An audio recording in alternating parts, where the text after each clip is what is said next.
This is a 2022 BMW M3. It's got the twin turbo package. We're gonna do a axle back muffler delete on it.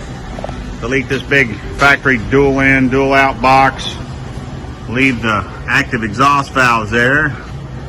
We've already removed the mid muffler and put a True-X pipe in there, but the customer wants some more sound. And leave all the factory converters, leave it all emission legal as usual. And we'll let you see that when it happens. Okay, so as you can see, it looks a little different. We just installed the muffler delete pipes and the 4-inch black exhaust tips.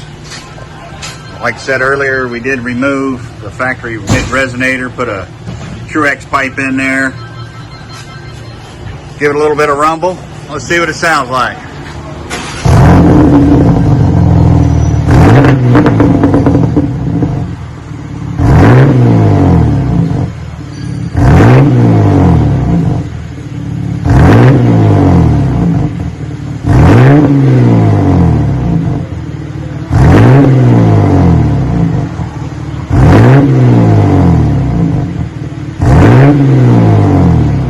Well, I definitely woke it up.